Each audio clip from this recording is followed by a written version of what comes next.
Hoje nós vamos meditar no Evangelho de Mateus, capítulo 13. Olha que beleza! Já vamos iniciar traçando os 9 primeiros versículos, a parábola do semeador. Tendo Jesus saído de casa naquele dia, estava sentado junto ao mar, e ajuntou-se muita gente ao pé dele, de sorte que, entrando no barco, se assentou, e toda a multidão estava em pé na praia. E falou-lhe de muitas coisas por parábolas, dizendo: Eis que o semeador saiu a semear. E quando semeava, uma parte da semente caiu ao pé do caminho, e vieram as aves e comeram-na. E outra parte caiu em pedregais, onde não havia terra bastante, e logo nasceu, porque não tinha terra funda. Mas vindo o sol, queimou-se e secou-se, porque não tinha raiz. E outra caiu em espinhos, e os espinhos cresceram e sufocaram-na. E outra caiu em boa terra e deu fruto, um a 100, outro a 60 e outro a 30. Quem tem ouvidos para ouvir, ouça.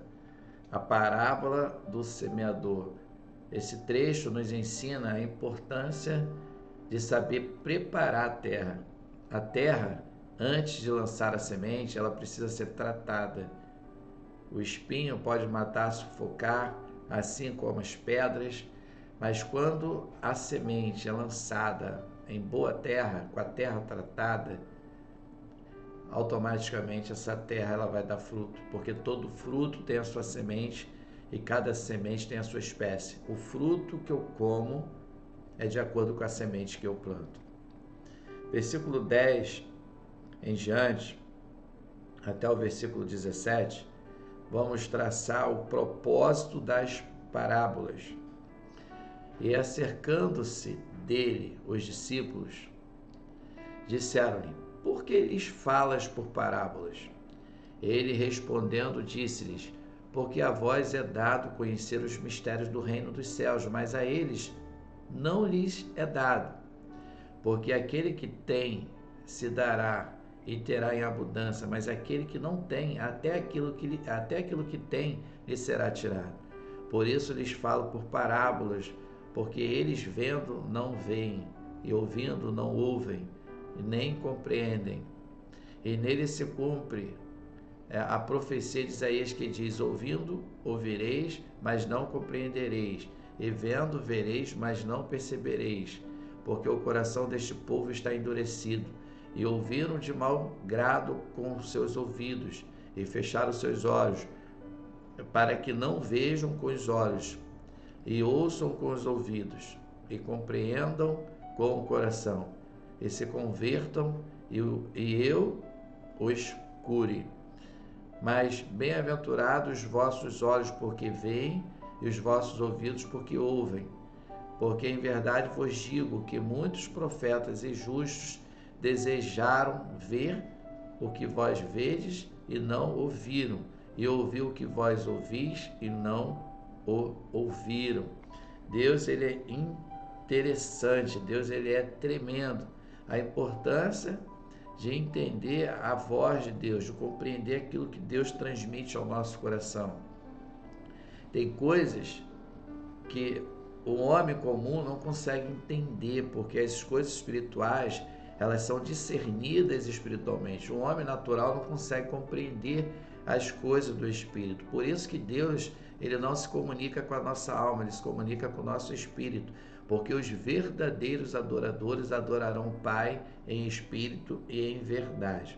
Do versículo 18 até o 23, Jesus explica essa parábola.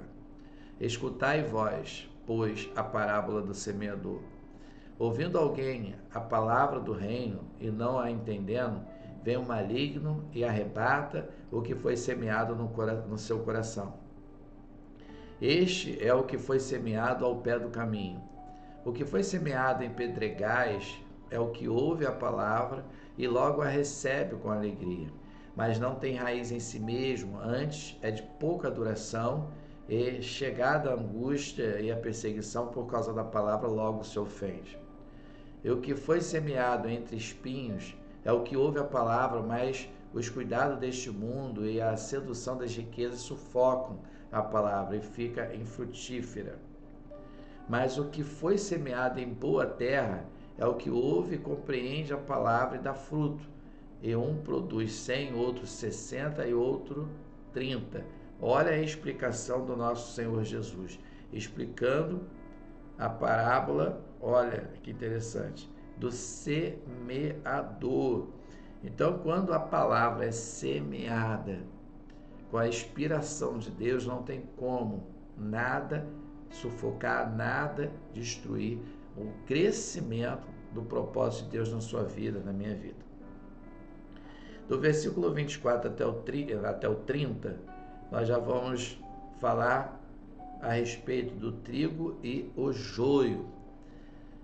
Pôs-lhes outra parábola, dizendo: o reino dos céus é semelhante ao homem que semeia a boa semente no seu campo. Mas, dormindo os homens, veio o seu inimigo e semeou o joio no meio do trigo e retirou-se. E quando a erva cresceu e frutificou, apareceu também o joio.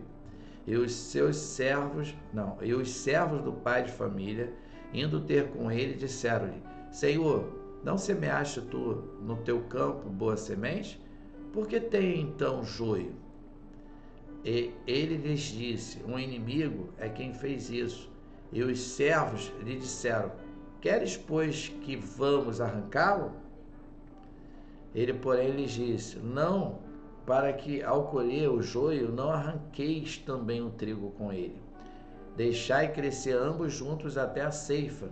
E por ocasião da ceifa, direi aos ceifeiros: colhei primeiro o joio e atai-o em molhos para o queimar, mas o trigo ajuntai-o no meu celeiro.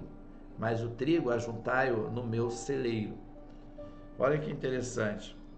Deus, ele nos ensina que a semente, o trigo e o joio, quando é semeado no campo, você não pode arrancar o joio, porque se você arrancar o joio, você acaba também levando o trigo junto.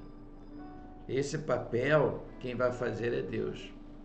O trigo está representando aquilo que é bom, o joio está representando aquilo que é mal. Então vale muito a pena deixar Deus cuidar dos detalhes.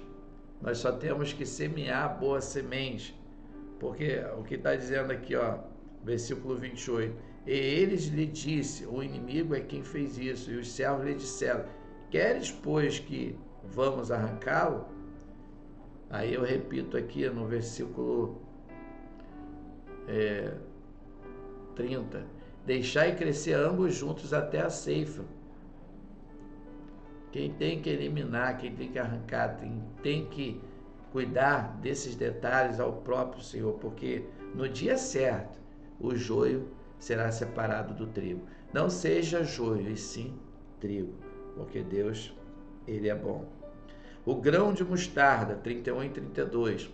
Outra parábola lhes propôs, dizendo: o reino dos céus é semelhante ao grão de mostarda que o homem, pegando nele, semeou no seu campo, o qual é realmente a menor de todas as sementes, mas crescendo é a maior das plantas, e faz-se uma árvore de sorte que vem as aves do céu e se aninham nos seus ramos. O grão de mostarda.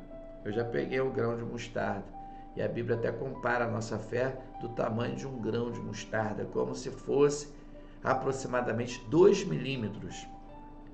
2 milímetros, bem pequenininha. Se a tua fé for do tamanho de um grão de mostarda, já é o suficiente para Deus fazer milagre. Agora vamos ver a respeito do fermento, do 33 até o 35. Outra parábola lhes disse: o reino dos céus é semelhante ao fermento, que uma mulher toma e introduz em 3 medidas de farinha, até que tudo esteja levedado.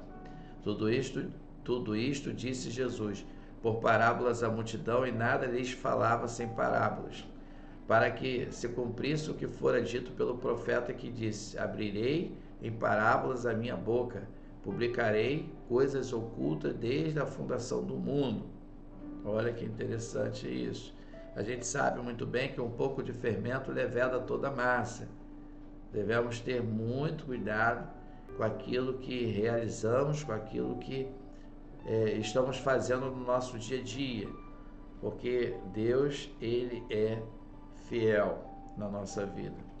Não devemos nos misturar, né, com aquilo que realmente não tem valor. Deus ama a todos, Deus não faz acepção de pessoas, mas devemos identificar qual é a nossa identidade. Se somos de Cristo, somos de Deus. Se não somos de Cristo, precisamos entregar. O homem precisa entregar a vida para Jesus. Quem é de Cristo, ouve a palavra de Deus. Quem não é de Cristo precisa ouvir e entender que só Ele tem todo o poder sobre os céus e sobre a terra. Do versículo 36 em diante, Jesus explica a parábola do joio. Então vamos ver a explicação de Jesus. Então tendo despedido a multidão, foi Jesus para casa e chegaram ao pé dele os seus discípulos, dizendo: explica-nos a parábola do joio do campo. E ele, respondendo, disse-lhes: o que semeia a boa semente é o filho do homem. O campo é o mundo, e a boa semente são os filhos do reino, e os joios são os filhos do maligno. O inimigo que o semeou é o diabo, e a ceifa é o fim do mundo, e os ceifeiros são os anjos. Assim como o joio é colhido e queimado no fogo, assim será na consumação deste mundo. Mandará o Filho do Homem os seus anjos, e eles colherão do seu reino tudo o que causa escândalo e os que cometem iniquidade. E lançá-los-ão na fornalha de fogo, ali haverá pranto e ranger de dentes. Então os justos resplandecerão como o sol no reino do seu Pai. Quem tem ouvidos para ouvir, ouça. Então aqui tem a explicação bem objetiva a respeito da parábola do joio. Do 44, o versículo 44 já vai falar o tesouro escondido. Também o reino dos céus é semelhante a um tesouro escondido no campo, que um homem achou, escondeu e pelo gozo dele vai. Vende tudo quanto tem e compra aquele campo. Versículo 45 e 46 traça a pérola de grande valor. Outro sim, o reino dos céus é semelhante ao homem negociante que busca boas pérolas. Encontrando uma pérola de grande valor, foi e vendeu tudo quanto tinha e comprou-a. Igualmente, o reino dos céus é semelhante a uma rede lançada ao mar e que apanha toda a qualidade de peixe. Então, eu acabei de ler aqui, deixa eu voltar um pouquinho, que eu já acabei avançando, sobre a pérola de grande valor, e também já entrei aqui no 47, falando a respeito do título, os bons e os maus peixes. Igualmente, o reino dos céus é semelhante a uma rede lançada ao mar e que apanha toda a qualidade de peixe. E estando cheia, a puxam para a praia, e assentando-se, apanham para os cestos os bons e os ruins, porém lançam fora. Assim será na consumação dos séculos. Virão os anjos e separarão os maus entre os justos, e lançá-los-ão na fornalha de fogo, ali haverá pranto e ranger de dentes. Aqui a gente acabou de ver essa parábola bem explicadinha a respeito dos bons e maus peixes. Agora, do 51 e 52, vai falar a respeito do título que tem por tema: o mestre é um pai de família. E disse-lhe Jesus: entendestes todas estas coisas? Disseram-lhe eles: sim, Senhor. E ele lhes disse: por isso todo escriba instruído acerca do reino dos céus é semelhante a um pai de família que tira todo o seu tesouro, coisas novas e velhas. Vamos lá, vamos seguir.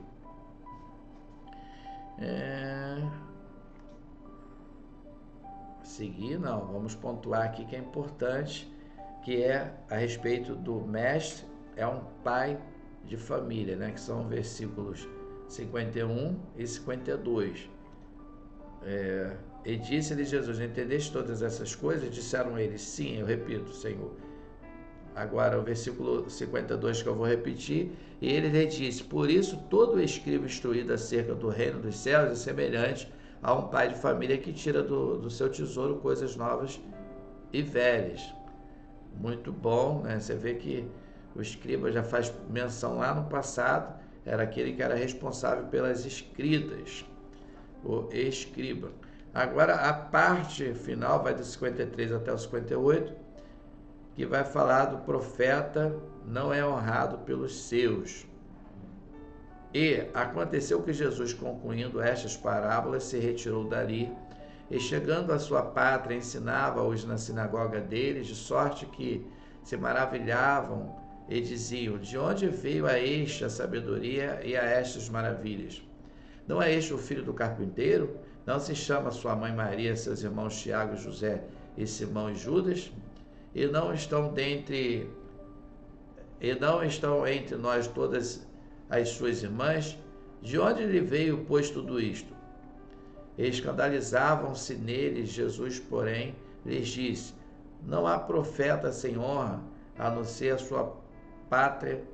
Escandalizaram-se nele. Vou repetir, vamos acertar. Escandalizavam-se nele. Jesus, porém, lhes disse: não há profeta sem honra, a não ser na sua pátria e na sua casa. E não fez ali muitas maravilhas por causa da incredulidade deles. Olha que interessante que nós acabamos de ler, eu volto aqui. O profeta de casa não tem honra. Jesus não realizou muitos milagres, tá, na sua própria região, mas realizou nas outras regiões. Mas você nunca pode abrir mão do principal, que é a sua família. Jesus não deixou de fazer a obra, né, de cumprir a sua missão. E vale muito a pena cumprir a missão. E Jesus falou, que é muito interessante aqui, né, no versículo 55, ele destaca que ele teve irmãos e irmãs. Olha que interessante, aqui está o nome dos irmãos de Jesus. Não fala o nome das irmãs, mas o nome dos irmãos de Jesus estão aqui. Eu tenho certeza que esse momento com a palavra vai ficar marcado no seu coração. Que Deus te abençoe rica e abundantemente.